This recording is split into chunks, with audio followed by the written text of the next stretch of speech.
Hey everybody, what's up? Richard here, back with another Cosmic Human Design video. And as you can probably see, it's my first video in quite some time that I've uploaded.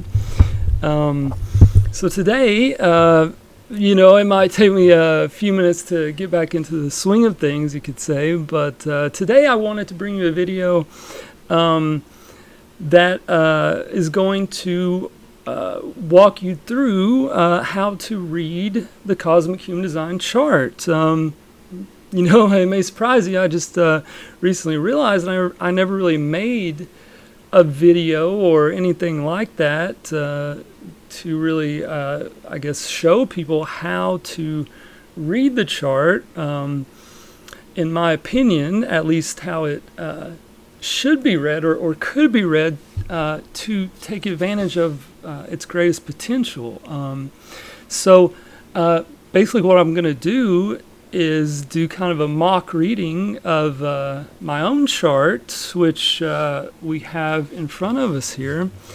And through this method, maybe you can get an idea of what are the important things to look at. I'll show you what all I like to emphasize as I'm going through a chart, and of course explaining what all the different terms mean. And if you're completely new to human design in general, this video is going to be very helpful for you as well, because I'm gonna these techniques, I suppose you could say, that I'm going to be showing you can also be used to read the what I have been calling the standard human design chart as well, or any kind of human design type chart. All right, so and by the way, it was my birthday recently. That's why I am reading my chart, or one of the reasons. And I didn't want to have to get permission or anything like that, to read, go over someone else's chart. So I just felt this was the easiest and simplest thing. But I guess would like to let you know that during my actual readings, I don't really look at the chart beforehand or have any idea about it, because I think it's important to let my intuition guide me, when I'm reading a chart for a client. Obviously that won't be the case here, since I am very familiar with my own chart, so keep that in mind. But otherwise, I hope you can get a good idea of how I do my readings in general, and maybe decide if you want to book one with me or not. All right, so let's begin here. So what are we looking at? I realize it's very complex, and I kind of built this site, assuming that most people who would be interested in it would have at least quite a bit of background in human design already, or at least that's kind of how I was looking at it, when I made it. So obviously I realize, if you're not familiar with human design, this is going to be very complex as we're getting into it. But I hope that just by watching this video, that you could be completely new to all of this stuff, and at the end of it have a good idea of what everything means, and be able to analyze your own charts, because that's what this is really all about, right? Is knowing yourself, your true self, and that's what I believe is depicted here in all this information, is a map of the consciousness of your true self.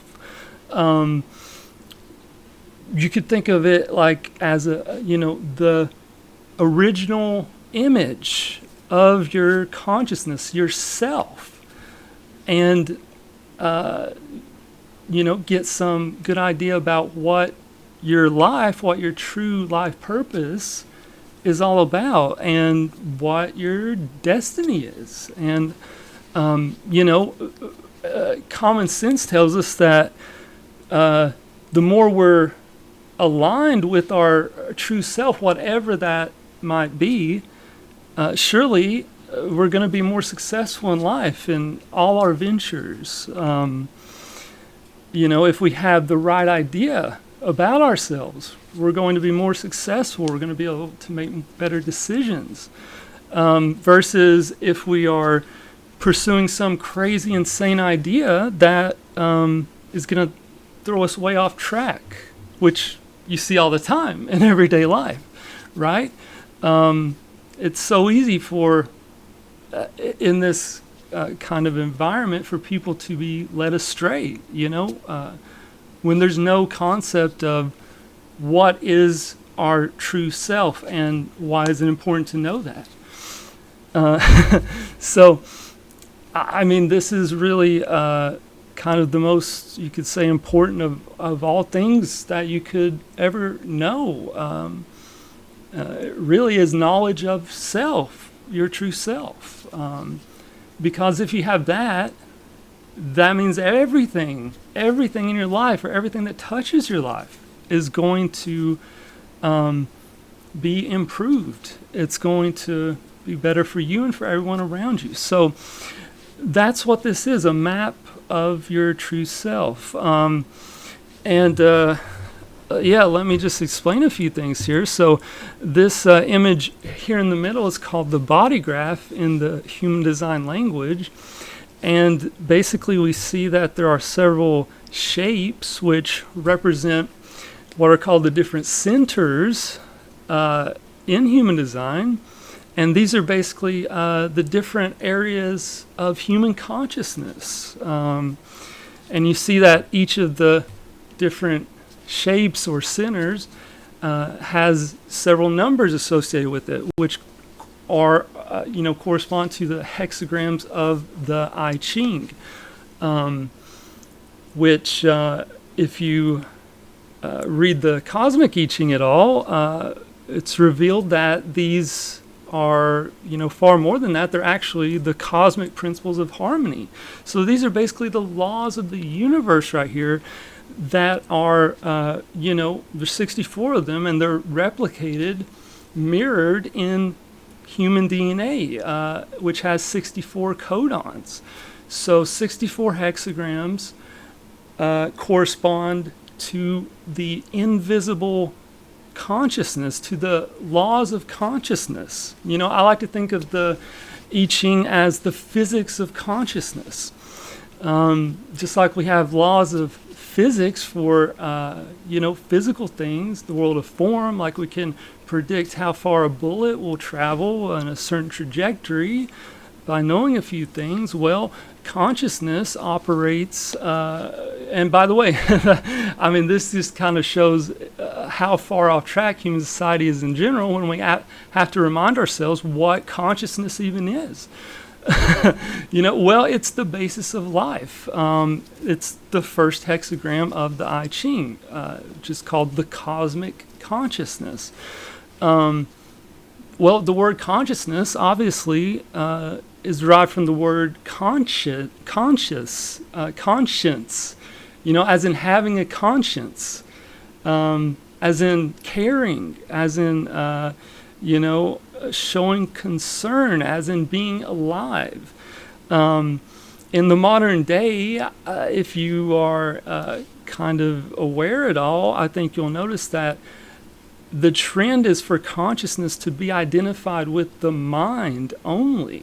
But consciousness is much more than just the mind. It is the totality of, yes, the mind, thoughts, but also feelings, and all these different things, invisible energies, which have no really physical shape or thing you can point to and say, like, for example, passion. What is passion? You can't point to, any one object and say, this is passion. No, it's a feeling. Okay, so these numbers, these hexagrams, most of them are describing, some type of feeling. And then also thoughts as well. it's all included in the term consciousness. And this is like one of the major sources of a lot of philosophical confusion, I feel, is this fundamental misunderstanding of the basic nature of reality, which the I Ching explains for us very clearly in the yin and the yang. The yang, the masculine principle, that figure of the figure eight and all these really harmonic shapes, the yin and the yang, the principle of gender, consciousness, the I Ching explains, is the masculine, the active principle, and form or nature, the second hexagram in the I Ching, by the way, is the feminine or receptive principle. And, so they're both equal, and they both, intersect to create our reality. Like you see me here talking, that's my physical form, you see, but behind that is an invisible consciousness, which is, you could say, directing my form, and my form takes the shape,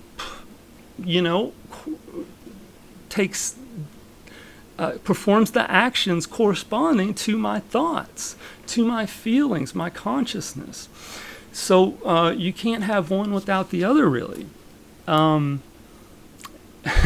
here we go. I don't want to keep digressing to modern philosophy, but this is really a big deal because if you think about it just a little bit, you'll see that all of human thinking has basically been turned upside down. I mean, all of it in the everyday, in our everyday lives, which kind of goes back to this idea that actually, it's the reverse of everything I just said. Actually, no, wait, actually, there's this idea of materialism, that says that everything comes from form, that the form principle is the only thing that exists, that it may be like, okay, consciousness is like an emergent principle of form or something. That's the kind of popular modern scientific view of things, which is a complete and total inversion, which I could talk a lot more about that, but basically it's designed to get people to not care, not realize that they have this power of consciousness that is masculine, that has will, that directs everything that happens in your life, and that you are that consciousness. Okay, so anyways, back to the actual chart here. So these centers, they can be active or inactive, receptive. If it's colored in, that means it's defined, which basically just means that we have a connection between centers. That's what defines them. And you can see that there's these colored lines running between the centers, which can be activated by the different planets at the time of your birth. So that's where the astrology aspect comes in to human design. And we see there's kind of a unique thing here with human design, that we have basically two kind of separate but related astrological calculations. One at the time of your birth, which corresponds to the right side, the personality planets and gates, which basically is referring to, in my view, and this is not really a very common view, I don't think, but it corresponds, in my view, to that invisible consciousness. So your everyday thoughts and, what goes on in your mind, things that you're aware of on a daily basis and think about and, kind of process and interact with. And then we have the left, the design side, which corresponds, by the way, to the red lines in the chart. So the red lines come from the design side, which come from a planet activating one of the gates or hexagrams, depending on where it was. In this case, on the design side, about 3 months before your birth. And I don't really want to go into the human design theory of what that means, really with regards to, I don't know, when the soul enters the body and all that stuff. But it just works. It really does.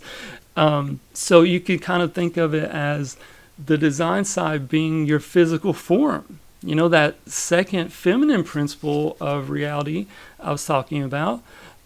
Nature, your form, which corresponds to, for humans, our bodies. And, I like to think of it as the unconscious, things that are not really directly amenable to our conscious control, things we can't really change, but nevertheless are there and are active in our lives.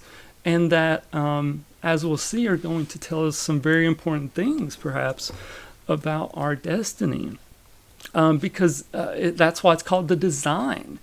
Because it's designed that way. It's kind of like a limitation, a self-limitation, which is the body, the limitation of our field of consciousness. If we didn't have a body, then we couldn't, exert any influence really in this reality. So by design, it means that, every person is not geared to do just anything. We're kind of born with the natural direction and tendency, and with certain limitations that are actually very healthy for us, that when we fulfill it, we fulfill our design, our destiny. So yeah, I like to think of this as well as like the unconscious and, things that other people can see in you that are readily apparent, because it's like visible, it's your visible form, and that kind of thing. So, we've got that, and basically these centers being activated from the different gates. Like, for example, this is the throat center, which I've got defined here. And you can see that there's this black line coming from the 20, the 20th hexagram or gate. Those terms are interchangeable. I'll be using both of them. Is black. So we look here on the right side and see that my Mercury is activating the 20th gate, which just means that Mercury at the time of my birth was in gate 20. And you can kind of think of these gates as like astrological constellations, basically. That's really what it is, typically we've got the 12 or 13, however you want to look at it, signs, zodiac signs. Well, instead of 12 or 13, we've got 64 of these hexagrams, which kind of further subdivide that astrological zodiacal wheel, which, it's interesting. He always said that, Ra Uru, the founder of human design, of course, he always said that, human design would destroy astrology one day. And I believe it's true because really the signs mean nothing. Yes, they're the constellations in space, and we need to know what they are and what they represent. And certainly there's a lot of astrological analysis that's very important, very valuable. But the point I'm trying to make is that behind the energy, what is behind the energy, the meaning of the zodiac signs? Well, if we look at it, it's the hexagrams of the I Ching. They are the cosmic principles of harmony, the laws of consciousness. So these hexagrams are what give the signs their meaning. They are what is behind them. So you can, I mean, I don't want to piss off any astrology people, but the way I see it, it's like again, this principle of duality. We've got the visible zodiacal constellations and the invisible hexagrams, which are, coexisting in that space. We'd have to look at a picture of it for you to, I guess, really understand it. I recommend you do that. I'm not going to do that here. But, So, I just want you to get an idea of what these hexagrams are. They're basically constellations, signs, zodiac signs, and so you can kind of think of them that way. If you're new to this, or if you're not new to this, that's how I think of them. It's interesting to look at which hexagrams correspond to which signs. And in my opinion, in true sidereal astrology, they all make perfect sense. And we can compare that to the tropical layout. And, maybe I'll make a video on that in the near future and do that comparison for you guys. I think it makes a lot of sense. But either way, the hexagrams correspond to certain signs. That is my point. So let's continue. And so this 20 is, we see here, connected to this gate 10, which is activated by my design Mars. And so because they're connected, that means that my throat center and my G center are activated. And so on for all the different centers. And before I make this video too long, I'm going to try to go a little faster now. I know I have a tendency to ramble, especially since this is my first video in a while. So, let's get into the fun stuff here. And so basically the difference between a defined and undefined center, the undefined center, it doesn't mean you don't have it. In a way, we all have all of these because we all have, the 64 codons in human DNA, which are the physical correspondence to these principles of consciousness. So a white or undefined center simply means that that's an area of consciousness where we are more receptive to that area of consciousness. Like, for example, my spleen is undefined. The spleen is a center of bodily health, intuition, and sense of, your surroundings and what's going on in your environment. It's the most kind of primitive level of human awareness, which is awareness of, your immediate surroundings, your body, your health, your safety, and all of those kinds of things. And so, since mine is undefined, it means that that it's not something that I'm actively putting out. Like I don't have that conscious awareness being generated from me. I do have it when it comes through my environment, though, and I'm very sensitive to that. I'm very sensitive to, changes in my environment, especially when it concerns my health. I used to be a bit of a hypochondriac and things like that. And when I get sick, like I can very easily get sick from something random. It's just totally doesn't seem like something that could ever make anyone sick, but it'll be me, who gets sick and things like that, because my spleen is not defined. And so, that's where I'm more receptive. And similarly, I've got an undefined solar plexus center here on the right. So, when I'm alone by myself, I feel I'm pretty emotionally stable, because I'm not really generating this emotional wave, because it's not defined. But I'm receptive to it. I'm receptive to the emotional field that is generated from other people and from, things in the environment. And so, as you can see, actually, my solar plexus is loaded.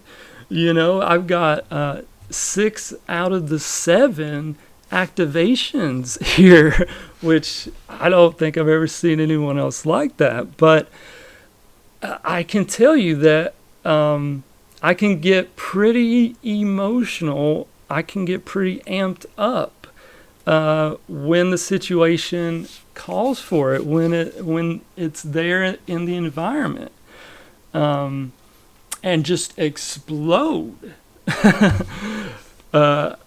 I hopefully not with anger or hatred or any of those things. Although I will say that in my life, those kinds of outbursts, you could say, have been one of the main things I've had to try and learn is this kind of emotional, how to control like the extreme force of sudden emotions that seem to come from nowhere at times, and totally blow away everyone else around me. And then when everything's said and done, it's like, what the fuck just happened? And like, oh, my life's changed, forever now.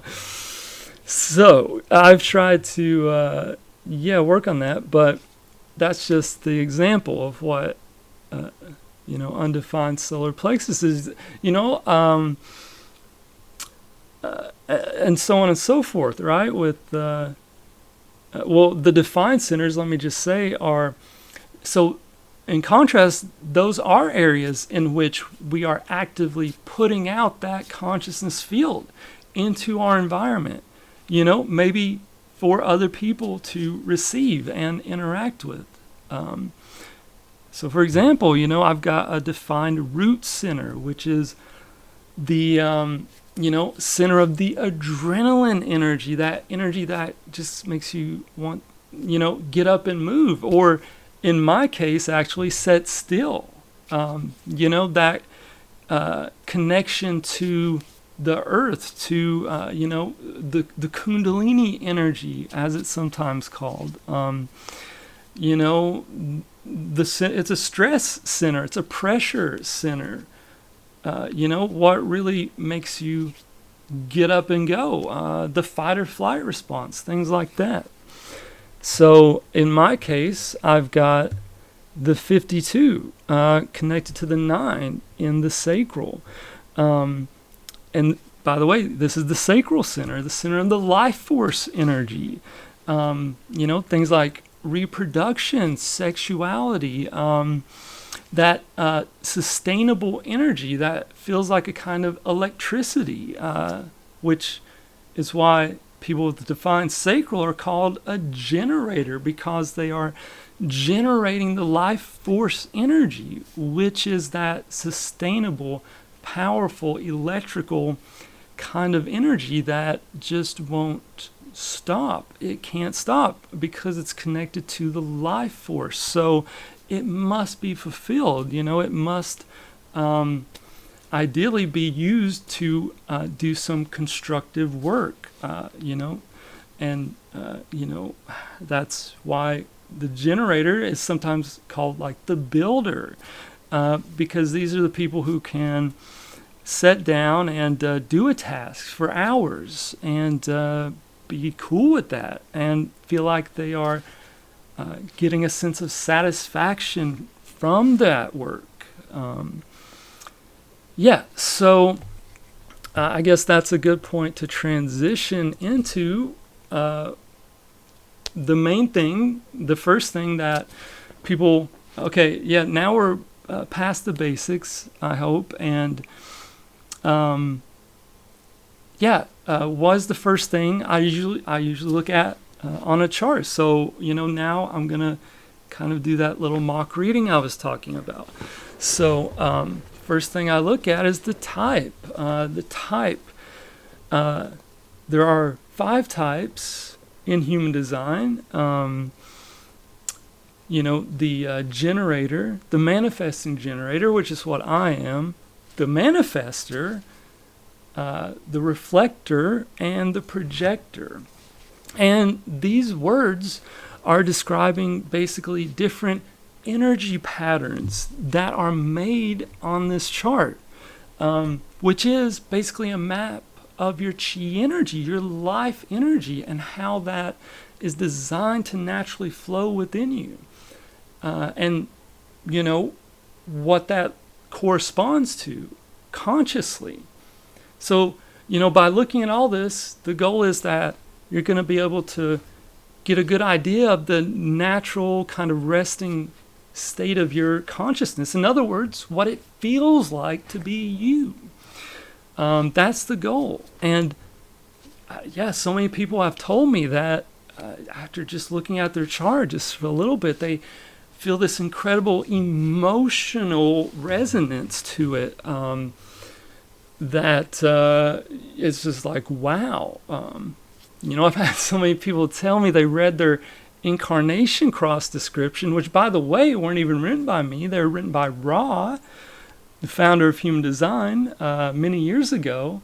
It just blows my mind how, you know, these descriptions he wrote so long ago are able to make incredible sense, like just world-changing, life-changing sense to people in, you know, reading the Cosmic Human Design chart, which is using an entirely different astrology than what he was using. So that alone, you know, really lets you know that all of this is connected and part of, you know, one cosmic plan. You know, which is why I've always said that cosmic human design is the natural evolution of human design. And the gene keys as well, I believe. You know, I've got the cosmic golden path on here as well. Maybe we can look at that in another video or something. But yeah, it's really, I believe, all part of a cosmic plan. And so, you know, I realize, you know, when I first came out with this, I may have been arguing with some people, you know, a lot more than I should have been. So I do apologize for that. I do apologize for any animosity or hostility I may have contributed to in the human design community, because, you know, that's the opposite really of what this is all about. It's about seeing how it's all connected and how everything has its place in your own individual evolution or return back to your true self, which is what this is all about. And maybe this is the ending. Maybe this is, you know, one step further along than what Ra did with human design. That's why I called it cosmic human design, because it is, you know, related. It is using all of that as a building block. I mean, the only thing that I've changed here is the astrology. I mean, if it wasn't all connected, then how could you only change one component of the system? How could you change such a big component of it, the astrology, where all the calculations come from? And how could it make any kind of sense to anybody, much less make a ton of sense to many bodies? So let me just continue here. I happen to be a manifesting generator in cosmic human design. And that basically means, as I was saying, I've got a defined sacral center. But unlike the standard normal generator, I've also got a defined throat center. And that throat center is connected to my sacral. Now, it could also have been connected to any of the other motor centers, as they're called, like, for example, the solar plexus, or the root, or the heart, and I still would have been a manifesting generator. It doesn't have to be this direct connection between the sacral and the throat, although that is the archetypal manifesting generator channel. You know, all the other possibilities for creating a manifesting generator, you could say, are, you know, either mostly manifestors or mostly generators, but maybe not a truly new type. I don't know. That's what I've read. That Ra has said about it. In fact, he says that manifesting generator is actually a manifester with a generator strategy. Although here he's classifying it, with the word manifesting generator as a generator. So, it's really a hybrid kind of type between those two. And I like to view it, at least with people with this archetypal channel, the 2034, as, a totally new type. My friend Jaron and I, and Greg, I'm sure you guys have heard them talk. I think we called it the multidimensional. Because that's kind of what it feels like to me to be an MG. You can shift gears very easily. Can go into full blast manifestation mode, or kind of passive, receptive, waiting. Not waiting, but not manifesting generator mode. That's the pattern that happens to be created by my chart. Now, the other types, you have a different archetypal pattern. And it was found, through Ra's research on human design, that it was scientifically, proven that there were like 5 of these types. Of course, depending on the original definitions of what constitutes a type. So I think that's very interesting. Now, the next thing is, and by the way, when you're looking at type, I recommend that you consider what is the kind of self and not self keynotes of the type. Like, for example, the generator, the true self keynote is satisfaction, using that sacral energy constructively, productively, generatively, is going to create a sense of satisfaction, which feels really great. Or, it could, if you're not using the sacral energy correctly, it's going to do the opposite. It's going to lead to degeneration, or, some kind of atrophy, the opposite of growth of life.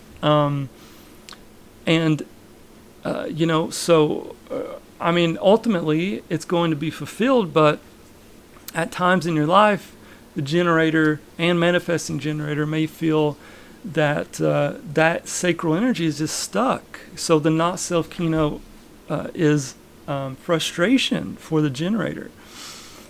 For the manifestor side of it, we've got the true self keynote of peace, because the manifestor, what they really want to do is to be able to manifest, get out, externalize what is inside of them in the exact way that they need to, which is very, very specific and has to be done in their own way with no interference. And that's peace, so they can stop worrying about, am I going to be interfered with, or am I going to have to deal with all this resistance, as I'm trying to manifest? No, I can manifest in peace. So that feels good for the manifestor. And so on and so forth. So I recommend you look at those because they are very insightful, these different keynotes. Absolutely. All right. Let me get a little drink here. I don't even want to know how long this video is already, but I'm feeling it. So yeah, let's continue here. Now, the next thing is the authority we see here, and I'm just going to basically be going straight down this list because that's kind of how I like to roll. The authority is talking about your inner authority, the inner authority that you can trust to make correct decisions for yourself, as opposed to an outer authority. And this is one of the general points, big points of human design in general, is that we've got to get away from trusting outer authorities, such as other people or ideas or institutions, and go back within, search within for that, for our inner authority. Now, the I Ching calls this basically your inner truth. And it is going to be a kind of feeling. And that's going to vary based on which centers you have defined. So in my chart, I've got the sacral authority because I have a defined sacral. And the sacral is a very powerful center. So since I've got that defined, it's going to be my authority. Now, if I had a defined solar plexus as well, then actually I would have emotional authority.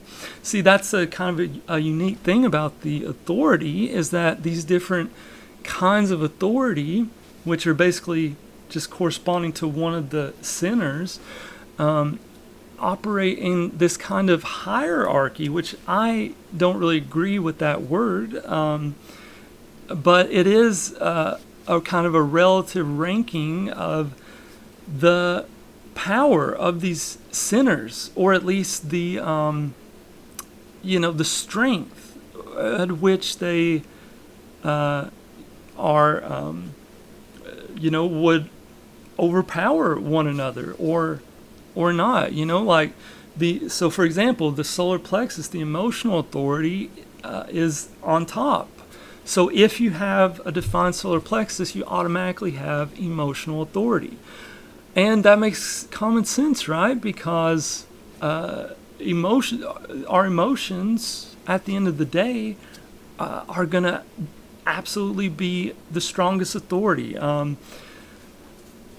Especially if you've got a defined solar plexus and you're operating in this emotional wave, which kind of goes up and down, oscillates in a specific pattern.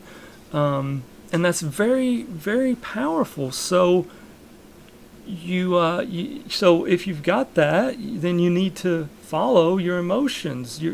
And that's not to say that, if you don't have that that you have no emotions, or that, that you shouldn't follow your emotions or anything like that. This is coming back to a kind of specific human design thing, which in all my experience has proved extraordinarily accurate. Many people have told me, in fact, that the authority is actually the thing that they find most helpful, knowing their authority. Because it is such a simple thing that you can, experiment with and, see how it feels, or see how it sacrals. I don't know. Which is not to say that, like in my example, it's not to say that, since I have sacral authority, that I shouldn't ever listen to my emotions. That's not what it's saying. Because everyone has emotions, and everyone should listen to their emotions. But, the sacral, for example, is this instinctual kind of gut feeling, that comes from the body in that sacral region, which feels like an uplifting, increasing kind of energy. And for me, that's very powerful, and it does work. I can do that and also listen to my emotions, because, see, for me, they're never going to be at odds, because I don't have a defined solar plexus. So my emotions are quite stable. They're quite constant. And so for me, the flux of my emotional state is not the defining factor for how I personally should make my decisions. No, the thing to look for me is this upwelling of the sacral energy. And that's the life force telling me, hey, there's real life energy behind this. Go for it. You can sustain it. You can have the energy. You will have the energy to do that thing, that I'm being presented with. So on, for all the different authorities. And if we go all the way, if we wanted to go all the way down the list, I'm not going to do that, but you'll see that in general, the authorities, they tend to move from the motor centers, the solar plexus and the sacral, and kind of up, to the spleen, and then to the heart, and then the G center, and then like the ajna, and then the moon. Actually, we go all the way up to the moon, the lunar authority with the reflector. But anyways, or you could say, I guess, feeling the cosmic space in the reflector, which is still kind of very much an inner feeling. And inwardly, how do you feel in tune with this whole cosmic environment that you're standing in over time? That is a feeling as well. So that just because I said lunar authority, that's not an outer authority. These are all inner authorities that I'm talking about here. And that's the real lesson, I suppose, for anyone coming into human design is, this is all about learning to trust yourself, and believing in yourself, and believing that you have within you all the resources and capabilities to do that, and to fulfill your destiny, whatever that may be, or, simply to live well. And certainly everyone truly wants to live well. Certainly we can say that. All right, so the profile. The profile is basically two numbers here, which correspond to two words that comes from your two suns, the personality sun and the design sun. So I've got the 5-2 profile, the heretic hermit, because my personality sun is the 45.5. Now that's something I didn't explain earlier, is that there's actually a number after a decimal point. So there's 64 hexagrams, but then there's also 6 lines for every hexagram. That's, why it's called the hexagram. Hex means 6. So there's 6 lines, which can either be yin or yang. And there's 64 possible combinations of 6 lines of yin or yang. And so we've got these 64 figures. So this number after the decimal is referring to the specific line. Starting from the bottom, we count upwards, 1, 2, 3, 4, 5, 6 at the top.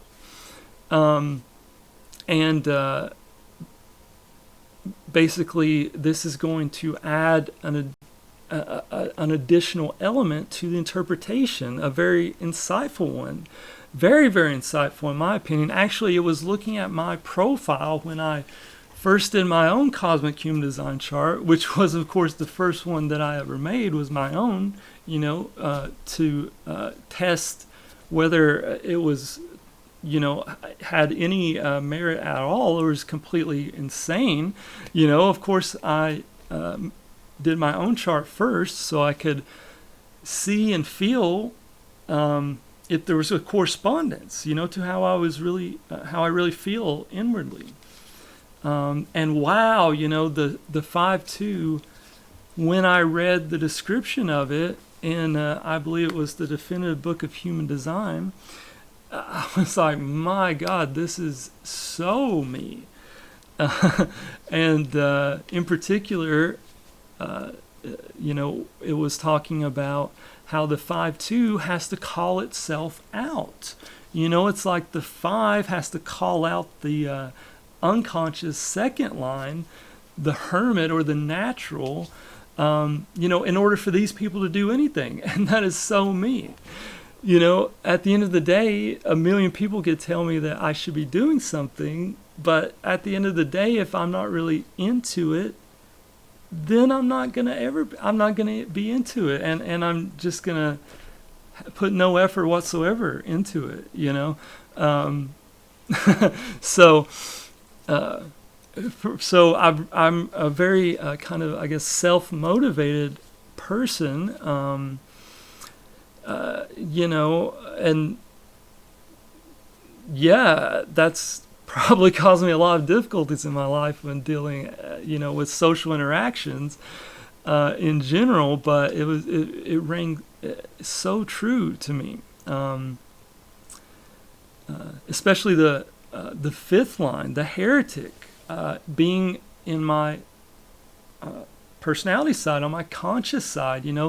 The lines of your profile tell you about, in general, what is your natural kind of, I don't want to say character role, but how do you naturally interact with others and with yourself as well? Because we can look at this profile as being the interaction between your conscious and subconscious. That's what the 2 numbers represent. And by the way, that we can say that because the sun exerts such a powerful influence on your overall personality. According to Human Design, it's like 70% of the, neutrinos, which are the actual particles that supposedly are said to transmit all this information to us. 70% come from the sun, and that makes sense, right? The sun is, lights up the whole solar system. So your personality and design suns light up, your inner world, and also light up your, physical form as well. Or in the Gene Keys, it's called the radiance. Your design sun is called your radiance because it's like physically what you are radiating, like a sun. And the personality sun is like a guiding light for your for the inner world of your consciousness. It lights up everything, and in a way, everything is pointed to the sun, or to fulfilling the potential of your sun. And this is really, your 2 suns, they really correspond to this feeling of inner truth. Like, what is my true purpose in life? What is powering my everyday existence? What is the purpose but behind any of my actions, or is life just pointless? Well, no, it's not. If we could but see that, the cosmos, the universe was perfect. Everything is perfect, and it's just that humans have so many wrong ideas. We all have so many wrong ideas, mistaken ideas about the fundamental nature of reality, for one, but also about the nature of ourselves and who we really are. And so, but we all do have a true purpose, and it has a lot to do with with our personality sun. So the profile, it's very much related to the Incarnation Cross, which is the 2 suns and the 2 earths, which form like a cross-like shape in the zodiac. That's why it's called the cross. a cross.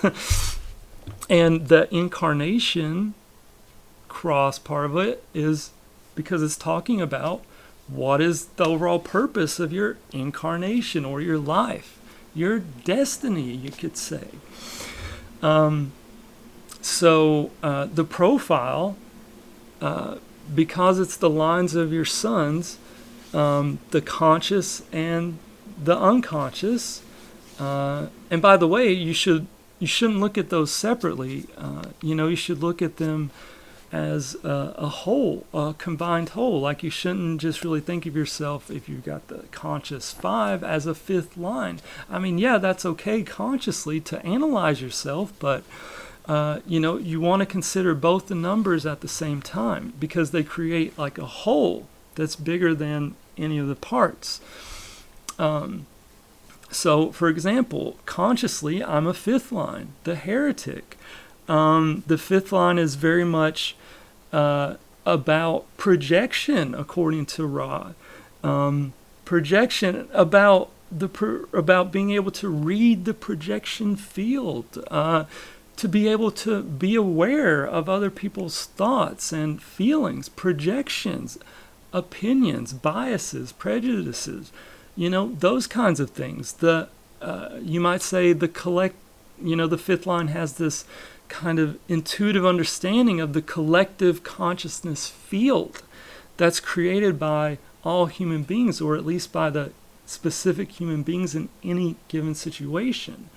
And so in a way, that's why the fifth line is called the fixer in the gene keys, I believe, because they can intuitively understand this. And actually, it's because they can that it's called the fixer, because it implies that all of our problems actually come from mistaken ideas, which is exactly what is the cosmic I Ching is all about.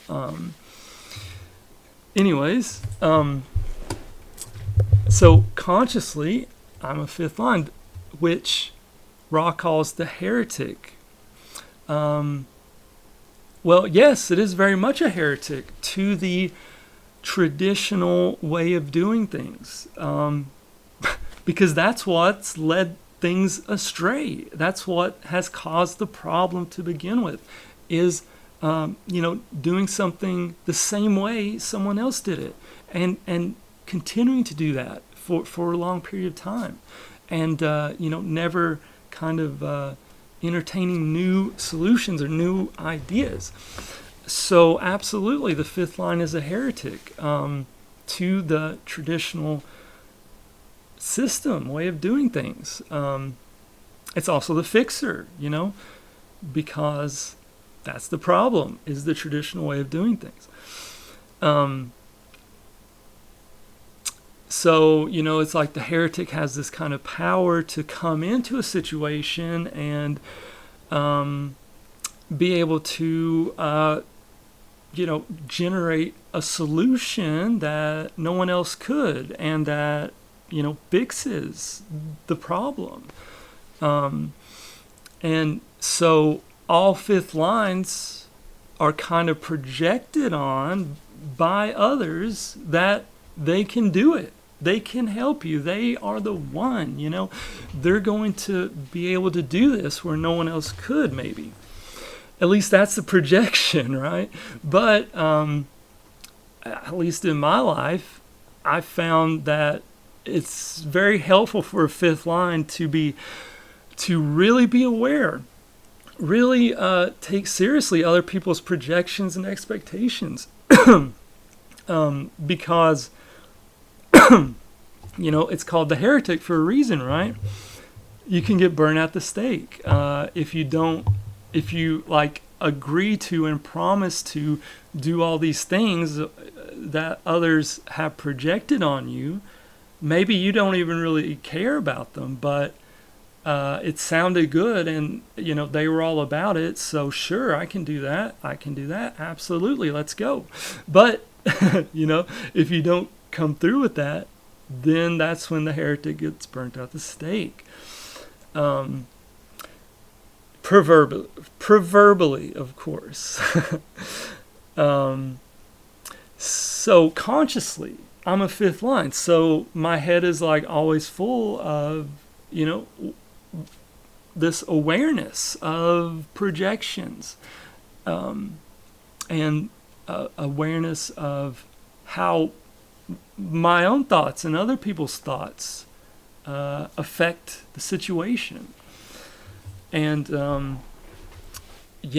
and maybe being able to see what the problem is. Maybe we're not thinking about it correctly, or maybe we need a different viewpoint.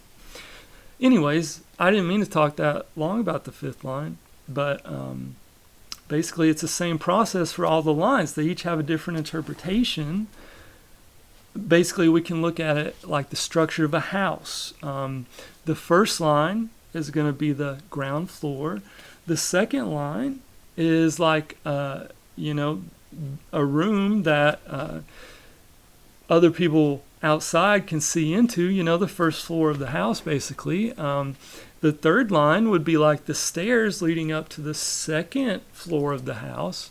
The fourth line would be like the floor, the foundation of the second level of the house, which, here we go, what is that? The transpersonal. So lines 1 through 3 are called the lower trigram, or the first floor of the house, metaphorically. And these are mainly about development, you could say, research and development, R&D, personal experimentation, and reflection, insight, but it's mainly confined to the individual, to the self. Whereas when we go to the second level of the proverbial house, we get to the upper trigram, lines 4 through 6, which in human design is called the transpersonal, meaning that it's dealing with other people. It's mainly dealing with, understanding these effects on other people, and transmitting, perhaps you could say, the research and development that was done in the lower trigram, transmitting it to many other people. And so there's all these social, complex, transpersonal interactions that develop throughout the upper trigram. And that's reflected in the Incarnation Crosses as well. Just quickly, basically, we have the right angle and the left angle Incarnation Crosses. So the right angle corresponds to that personal research and development, fulfilling your own personal destiny, whereas the left angle corresponds to the transpersonal, to interacting with other people, not so much developing something within yourself, but understanding and interacting and applying that to others and being changed by them and changing them in turn. And maybe getting some information to other people. Being a distributor, transmitter of information. And that being your main concern, versus developing something or being concerned with developing something within yourself. I'm not concerned. For example, I have a left angle cross. I'm not concerned with, primarily with what I'm going to do on a day-to-day basis. I don't care. I don't care what I'm doing personally on a day-to-day basis. I care about, have I fulfilled this? Am I doing this step correctly, in order that other people are going to have a chance at understanding it? Or am I, talking about this, describing this in the right way? I could care less really what's going on in my own personal life, because I don't think about it. I don't want to think about it. It just is for me. There's nothing that's evolving there. You know what I'm saying? It's pretty constant, and that's how I like it, and that's natural for the left angle. The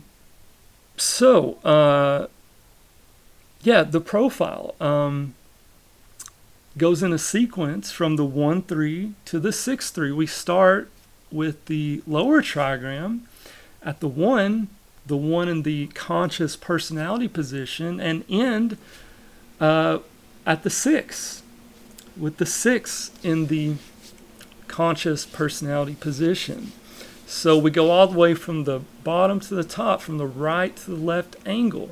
And that right and left angle is just referring to it makes a slightly different angle because of the geometry, because of the astrology of how all this works out, which we don't really need to go into right now.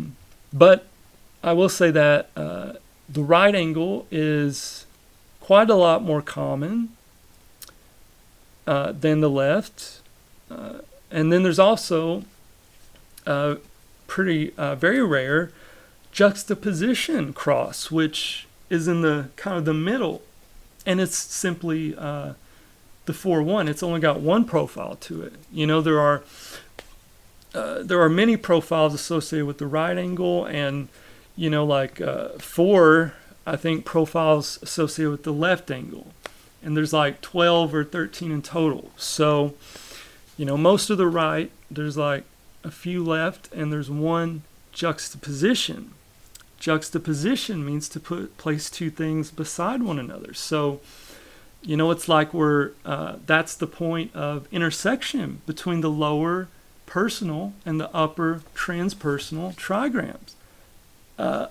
About this whole process of, okay, what are we talking about here? Developing and fulfilling your own personal uniqueness, and how that is expressed throughout all the lines, and all the different possibilities, manifold possibilities of human expression. So it goes through all of them, really. Okay.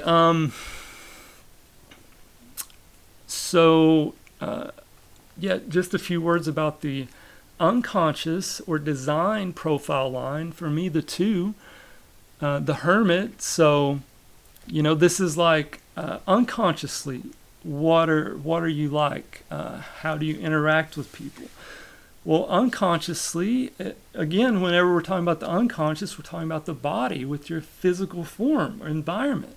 So I am very much a hermit physically. In general, it makes me nervous to be around people physically. Because I need my space. I need my own space, because the second line is very sensitive to projections. If someone is sitting next to me, I have to worry about what they're thinking or their opinion of me, or even though I don't, even if I didn't care at all about it, I still would have to worry about it, because I don't want to do anything to upset them, or I don't want to affect them in any way based on what I do.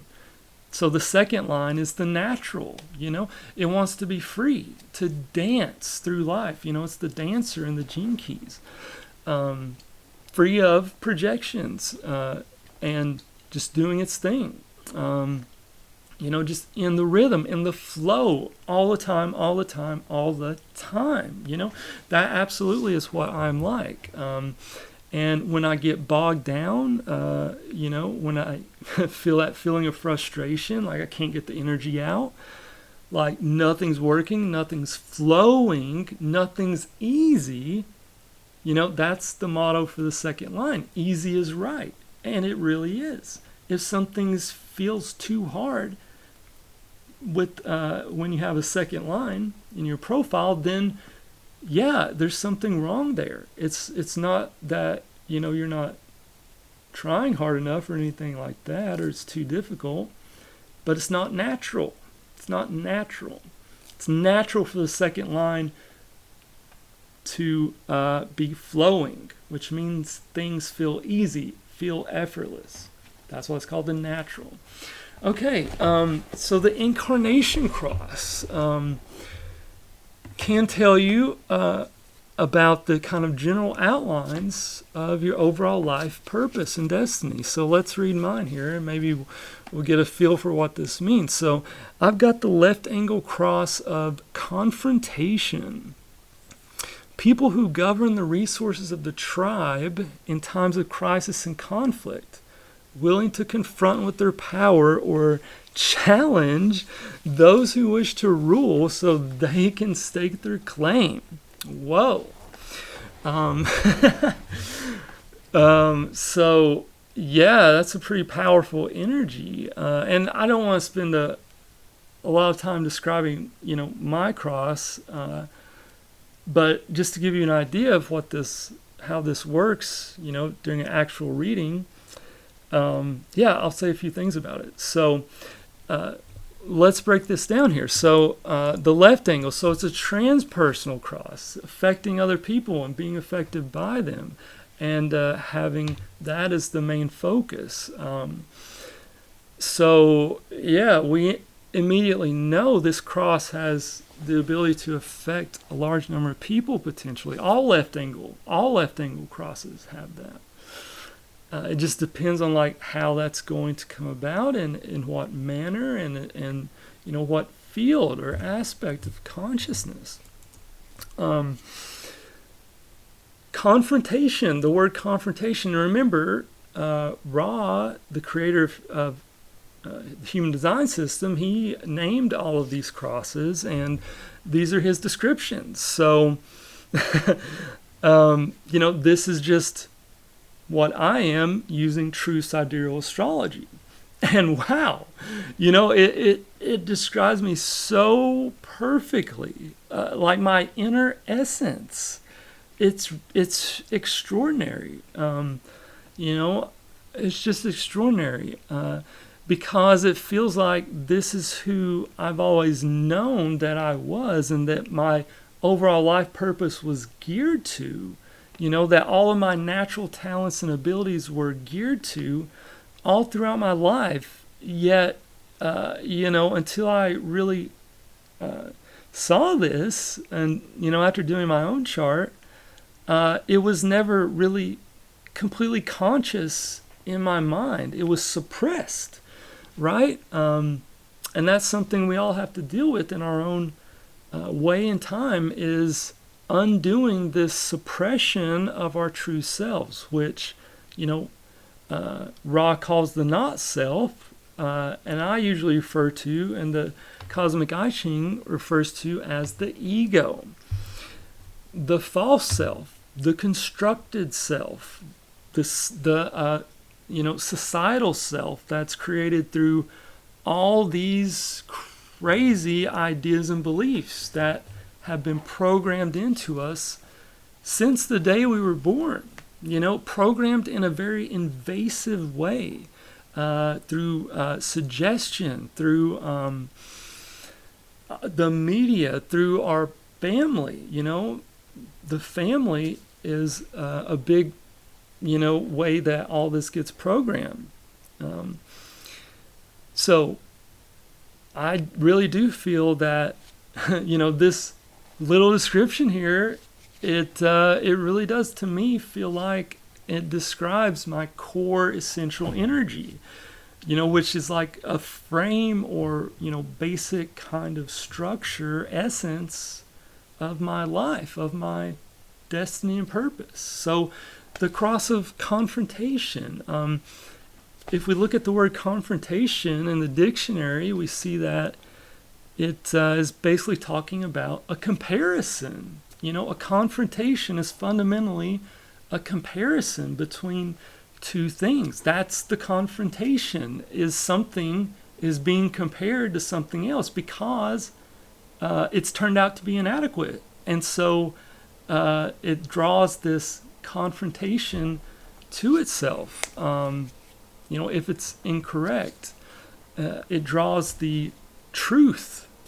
It draws the truth to itself. And really, the ultimate confrontation is the ego and the true self, which is exactly what I'm doing with Cosmic Human Design. So, wow, this cross, it literally is describing, my role, my influence with Cosmic Human Design, and what it's all really about is, this is the cosmic confrontation, people.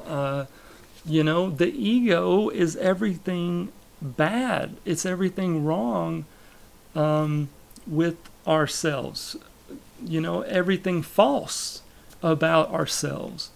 The I Ching calls it the petty man or the small man, in contrast to the great man, or, the cosmic man, which is the true self and is connected to the cosmos. Whereas the ego is only self, it's complete self-centeredness. It's the self cut off from the cosmos. So, humans, all of human society has kind of been exerting this corrupting influence on the individual for such a long time now that everyone has been programmed with this, false self-ego consciousness, which now we're at the point where it's in danger. We're in danger of that completely eclipsing our true selves, and all of us, forgetting who we really are. And many of us have done that. I've certainly done that throughout my life. I've certainly never had, not always had this, I don't know, cosmic awareness or whatever you want to call it. And, I still don't fully. And I still have a lot of ego in myself to deprogram. I'm absolutely not saying I'm perfect or anything like that. I'm just like anybody else.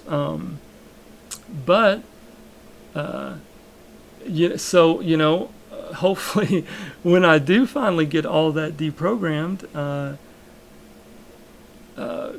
that's when, for me in my life and my destiny, this kind of cosmic confrontation, in a way that Cosmic Human Design is providing, will be completed, perhaps. And so, I apologize for not making videos for a few years there. But as I said, I have my own issues and, have been working on those. So, and I will say that it's much more complex. It's much deeper than you ever would think it is at first hearing these words or this description of what the ego is. It runs so much deeper because the ego is based on fundamentally false ideas about the whole nature of reality and the cosmos that are so deeply ingrained in every single human being that you can't possibly have any awareness that that's the case. It's like you are literally transformed into a totally different being from what you are naturally. And that's the real kind of cosmic awakening that I think is gonna, I'm sure many of you watching this video have seen happening more and more in recent years and decades, and maybe can kind of finally feel that finally we're reaching a kind of breaking point in that, the false consciousness will finally be swept aside, will finally be repudiated by vast numbers of people, and the world will finally perhaps come back into the light, you could say, which is the cosmos, right? But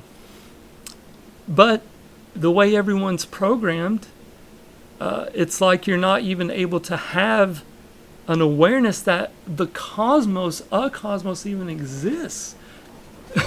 I mean, it's so it's just so, it makes me angry. It makes me very angry, and I'm sure it's going to make you angry as well when you fully understand, or at least get into understanding what has really been going on here. And that is that our whole consciousness, our whole being has been transformed, corrupted into this just ugly, unnatural, mean, hateful, jealous, ambitious, competitive abomination. And that you've been kind of forced to share in that because you didn't know any better. And you've been kind of misled, forced into doing things that you would never have done if you were your true self. And so many people have, just thrown away their dignity, thrown themselves away because of this false mental program, this ego. And that's not gonna be just instantly forgotten. It has to. That's so much trauma and so much emotional heartache. That people have to work through because of this. So, anyways, maybe that whole kind of rant was, an example of what the cross of confrontation is. Why is it called that? Well, the confrontation in human design, the word confrontation is very much related to the solar plexus center, the emotional center. And we see that my design sun and earth are the 36 and 6. So the 36 is called the darkening of the light. It's the gate of crisis. That's why it's the darkening of the light. It's when everything seems hopeless or seems black. And by the way, the darkening it's talking about is the darkening of a person's inner lights. That's the true darkening that we need to be aware of, because it like creeps up within you. And before you know it, it's like, where did I go? Like, how did I get here? Maybe you find yourself feeling so bleak inside, or hopeless, or purposeless. How did you get there? That's not natural. That's the darkening of the light. And so it generates this kind of crisis energy. Because finally, when that's the case, when people, when that happens to people, that kind of bleakness, hopelessness, people finally wake up and see that there's something seriously wrong here, or in whatever situation. And so it's that emotional energy that is like my radiance. And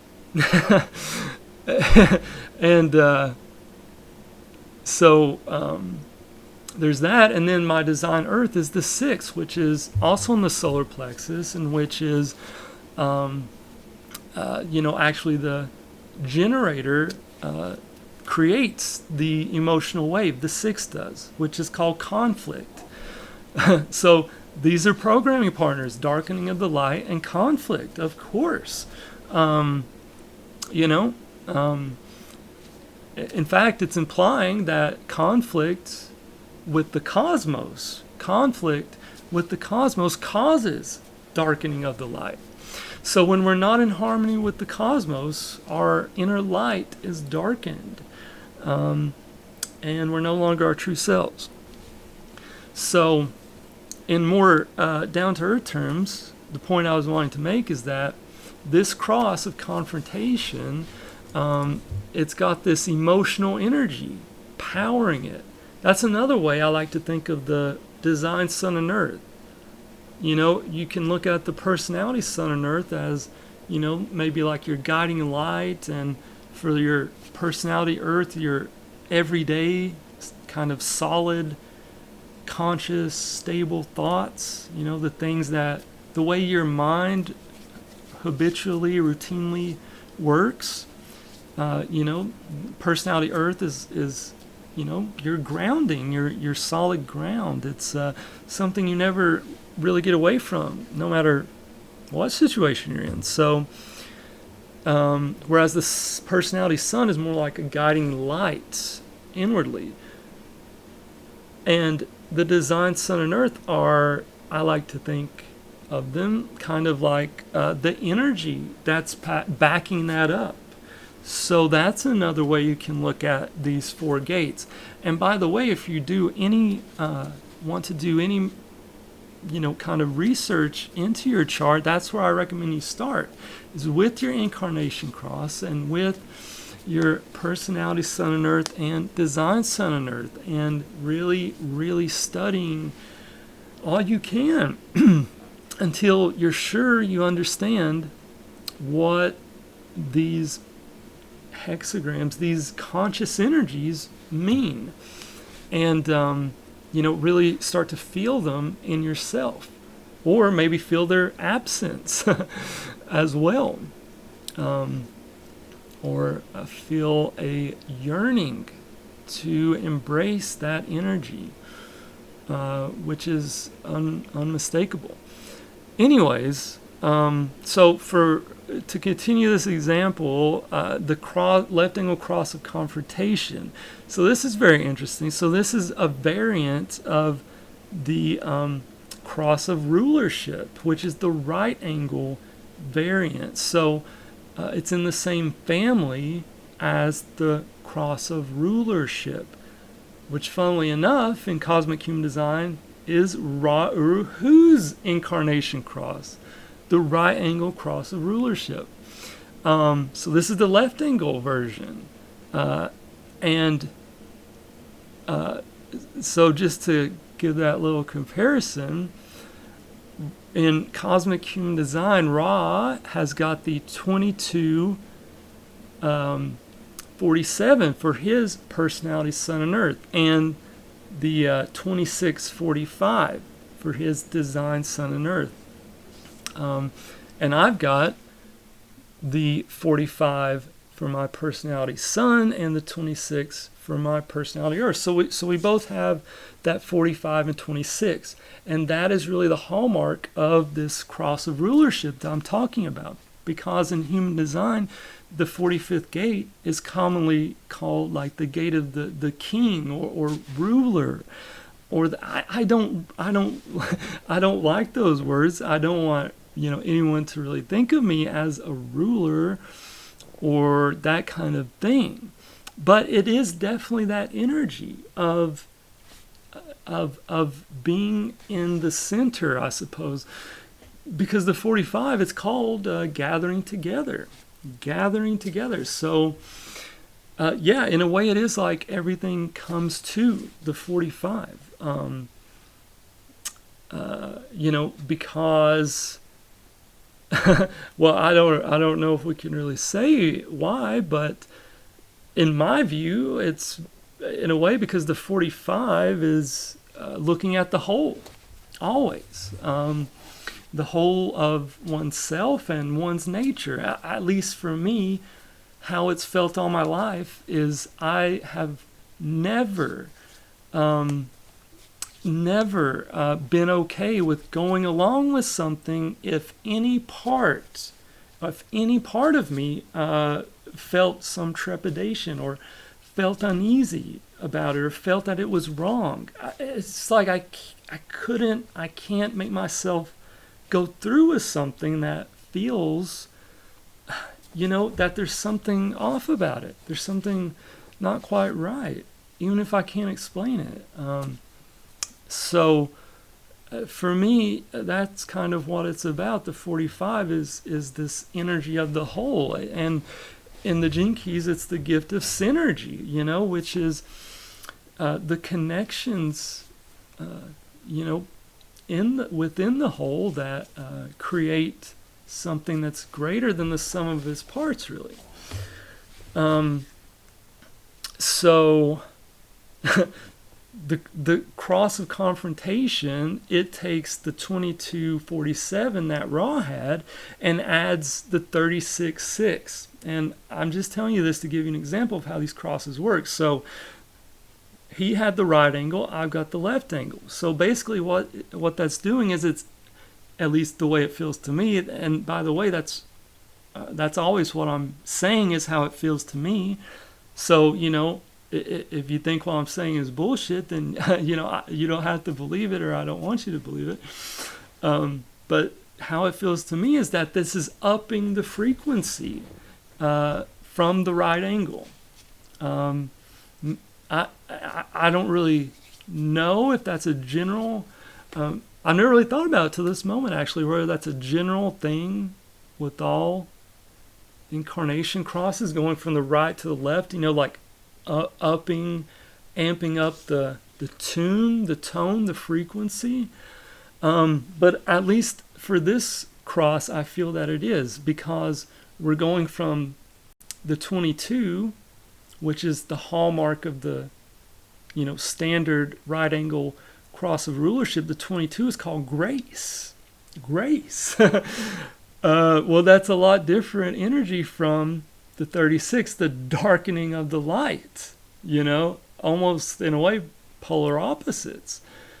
So grace is what is the element that you could say Ra had, that and other people with the cross of rulership have, that allows them to be that that person that others, willingly want to follow and to be around and to listen to and to give authority to, and to, be guided by. It's that grace. It's very attractive. It's very calming. It's very, graceful. Whereas the darkening of the light, this is crazy. Like, what's going on? It's kind of situation that is not going to be an everyday thing. If it were, then, it can be. It can be, by definition. So that's why it says people who govern the resources of the tribe in times of crisis and conflict. It doesn't say govern them all the time, or is the cross of rulership only during crisis and conflict, because that's when we've got the darkening of the light. That's when everything's going crazy. That's when nobody knows what's going on. That's when we need a kind of confrontation, because why have things gone wrong in the first place? Well, probably almost always because the leadership or rulership was bad, or was unjust, or was, violating people, or doing something just unacceptable, cosmically speaking. In general, that's what causes, at least in the human world, throughout most of the history that I've read, it's big crises and stuff. They come about because we've got somebody ruling others or wanting to rule others who is taking advantage of them, who's using them, and so that creates a crisis. Because it's violating the cosmic principles of harmony. And so, there's going to be some kind of confrontation. And, that's kind of what the energy of this cross is. It's the power on this left angle cross of confrontation. It's unbeatable. And I'm really not trying to, be arrogant or anything like that. I'm really not. I'm just telling you how it feels to me. It's absolutely an unbeatable power. And an unbelievable energy, which when it's correct, is going to defeat all opposition, no matter the odds, and is going to emerge victorious. That's the design. That's how it's designed. That's what it's supposed to be. Because this is kind of the person who comes in and, steps up and has the kind of, I don't want to say entitlement, but that kind of rulership gene that the 45 provides, has that, but also has the emotional energy of the darkening of the light and conflict and having to go through all of that. And, having that makes, like we were talking earlier, the solar plexus is at the top of the authority hierarchy, for a reason, because the emotional power is so overwhelming when it's correct, and it's decisive, and whoever is emotionally, morally, spiritually, you could say, in the right is going to prevail in the end. That's just how the cosmos works, you could say. That's a cosmic principle. And you could say as a world as a whole right now, we are kind of at that point. At least that's what I see in so many people, just in everyday life. It's like they've lost hope. They don't believe in themselves anymore. Their inner light is darkened, and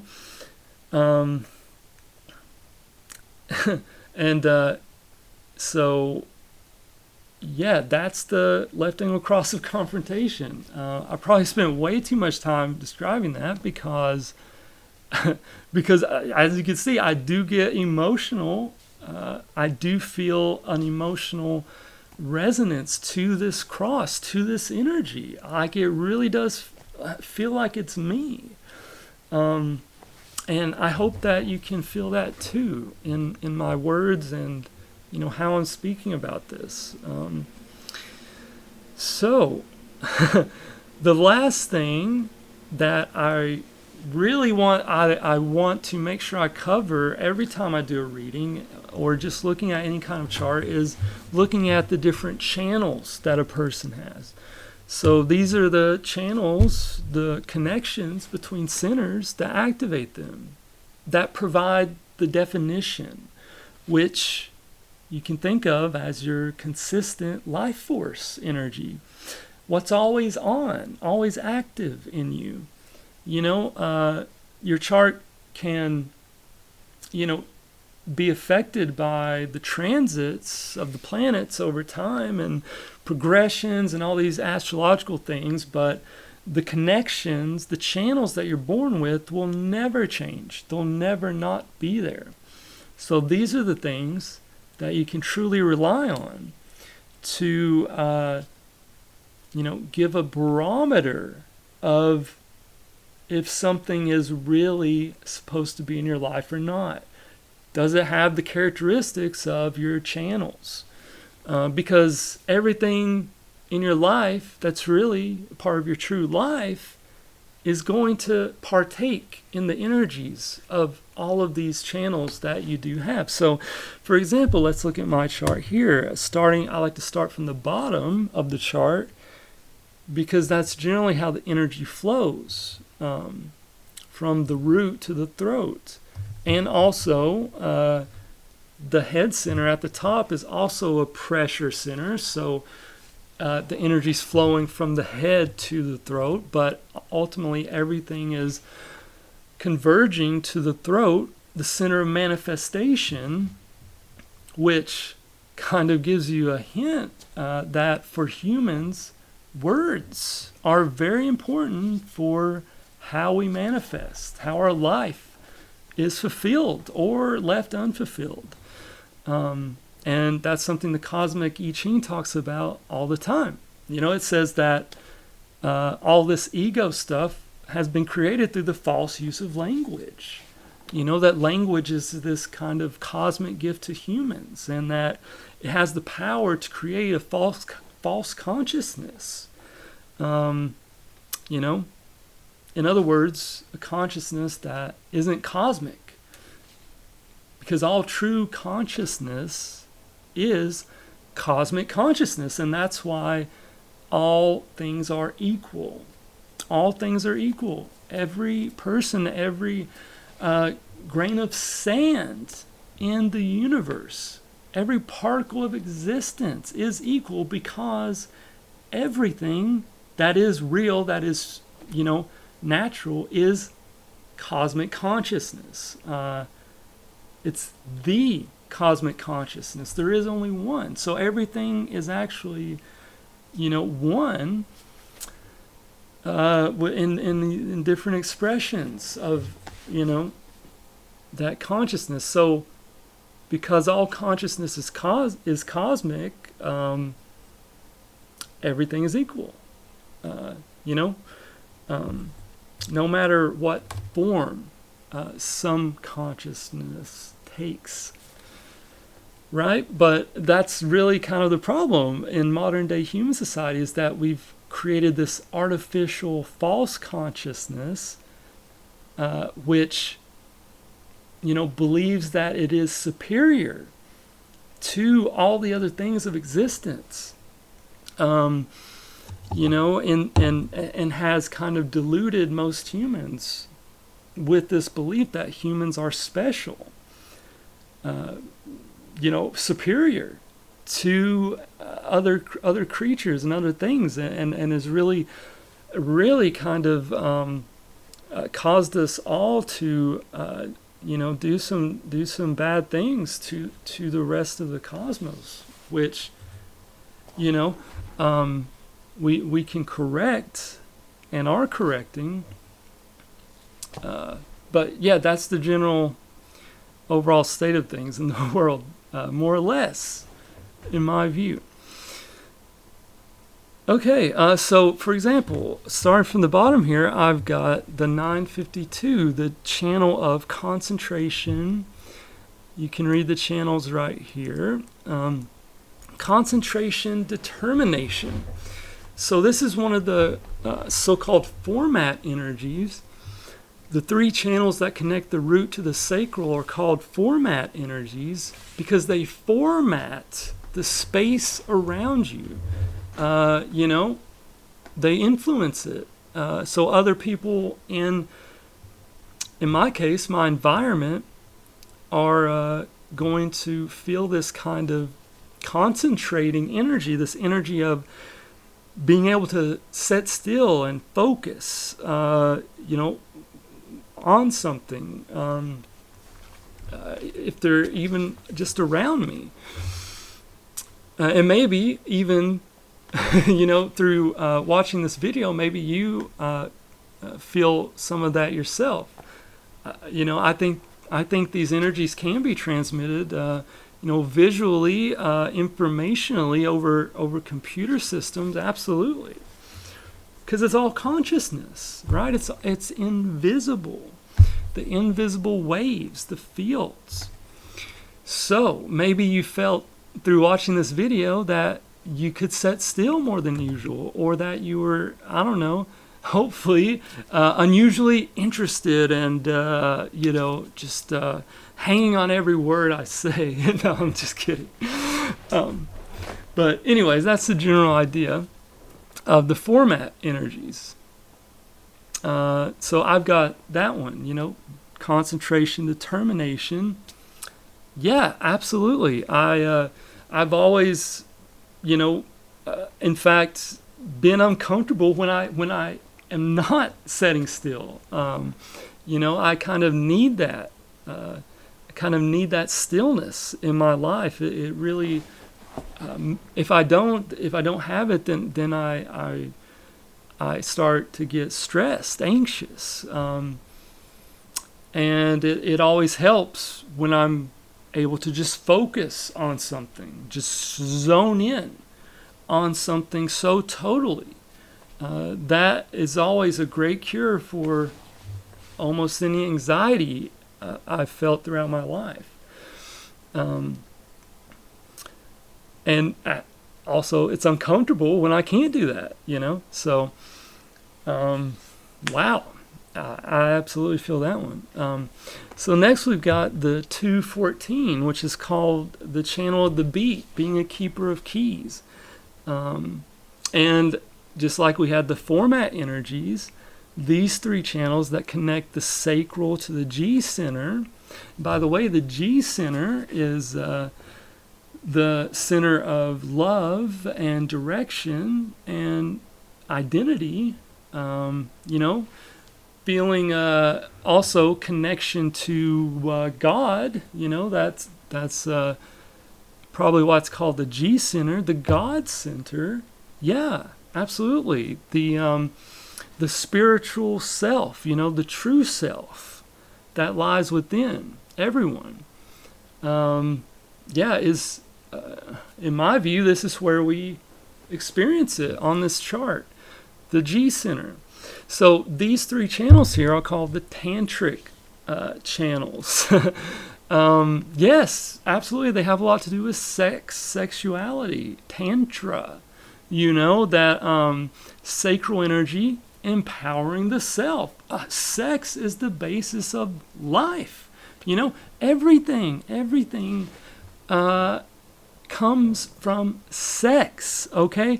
Like, that is one of the main ego programs, to try and destroy sex, to fill us with the idea that gender is not a thing, or, these kinds of things. When everything is dependent upon sex, the masculine consciousness and the feminine form. Everything, the very basis of existence, not even talking about any kind of physical sex remotely, is based on sex, the concept, the esoteric principle of sex, I suppose you could say, of gender.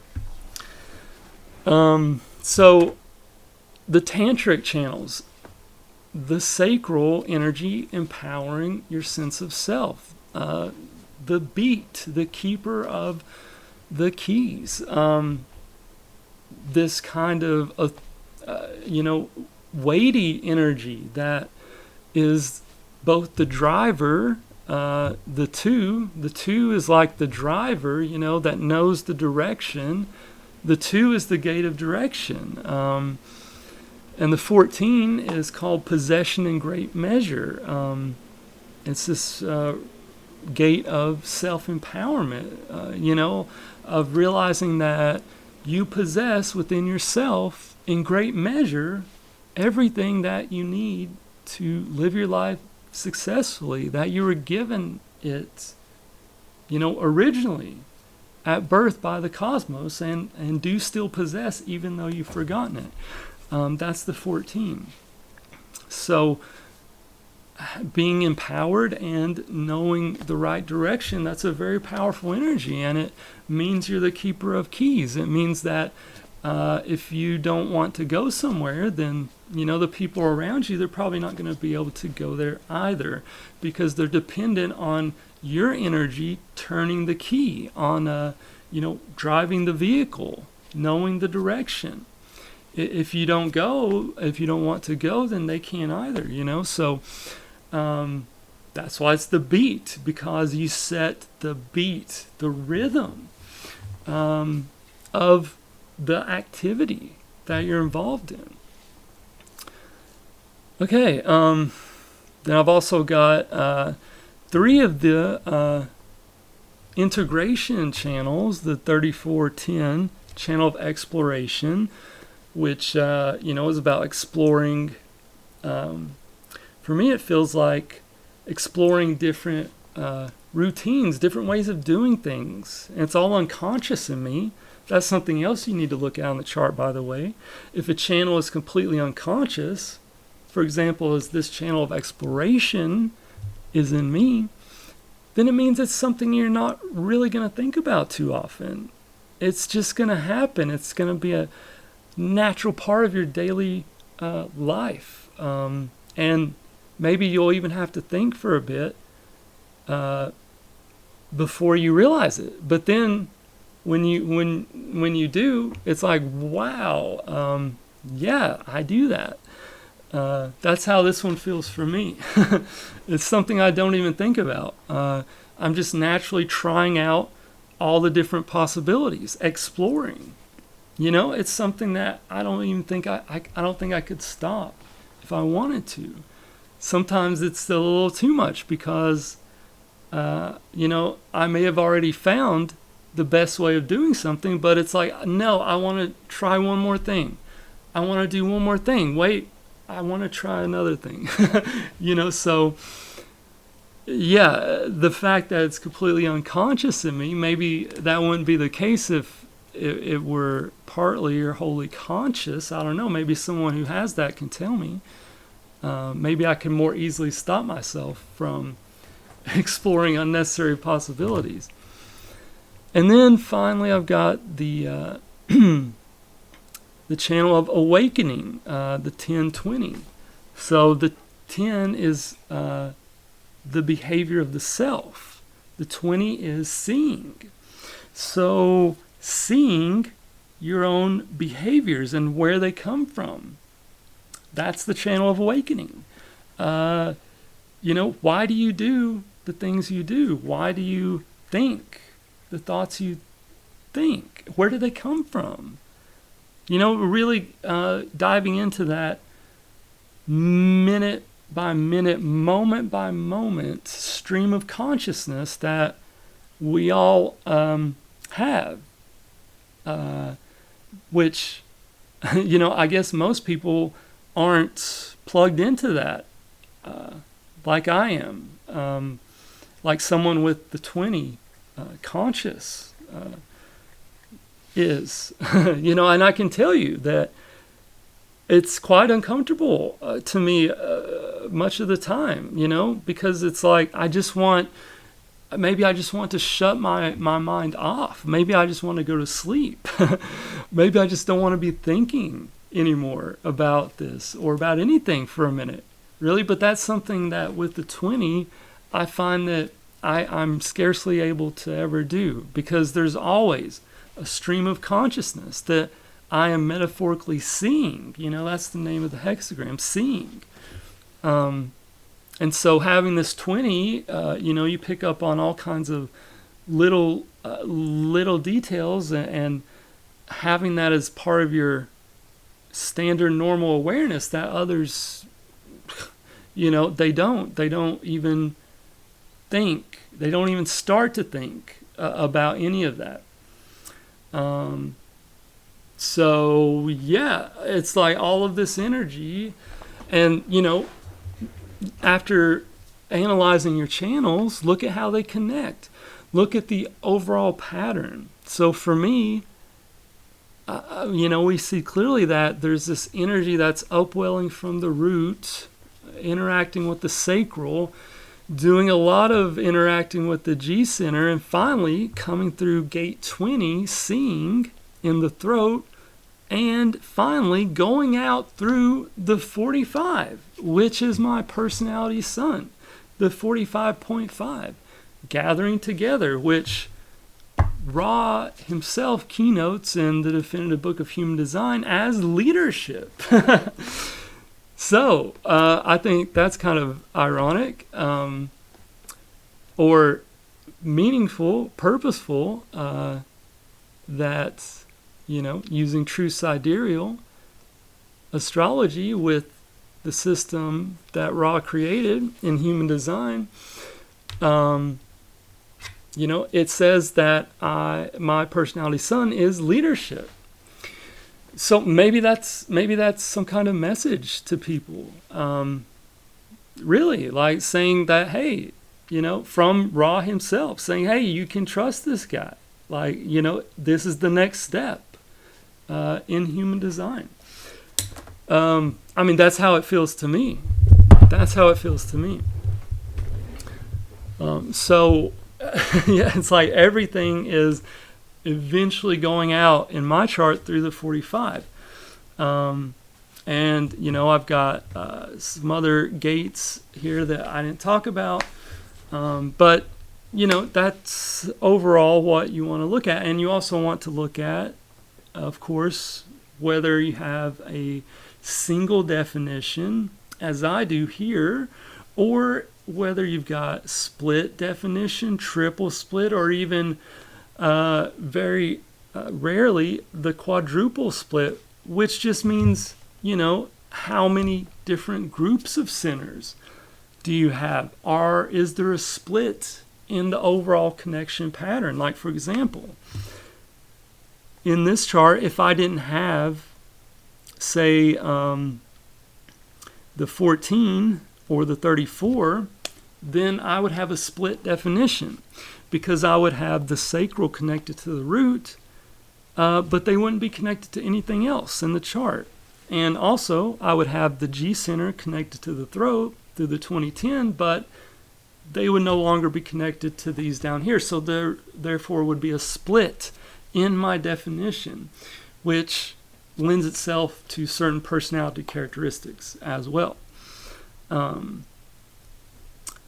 Yeah, so that's and of course I do recommend that you know, look at the planets. Look at I mean, of course I recommend you look at all of this, but I'm just trying to give you the broadest possible, most impactful you know, things to look at first of all, and then we can get into more of the detail later, because you know, you can be swimming in all this detail. It can actually be too much, and maybe you'll miss out on the big revelation, which for me is in the Incarnation Cross and the profile and the personality sun and earth and design sun and earth, and you know, the overall pattern. What does it look like, the type. But I found so many people actually who kind of get fixed on the type, and it's like they just get stuck on it, and then they don't go on to anything else. So for that reason, I recommend that you you know, yeah, look at your type, but don't overanalyze it. Don't worry about it. Don't think too much about it. Does it feel right? You know, does it feel right? And yeah, look into it, but go on to the really interesting stuff, like what is your personality sun? What is your Incarnation Cross? And what does the line mean? Which I don't have all of the lines listed on here. That's something I'm working on, and hopefully we'll have out soon, you know, the meaning of each individual line. But I mean, honestly, almost everyone who's come to me for a reading has amazingly just read their Incarnation Cross description, and that's been enough to really set something off inside of them. So if that's the case for you, then you know, the next step I recommend, the next most important thing, is looking at your personality sun and earth, design sun and earth, profile, and the channels, as we just looked at on my chart. So yeah, and of course there's a ton more information here. It could get really overwhelming, you know, so I want to keep this video under 2 hours. Wow, we're cutting it close right now.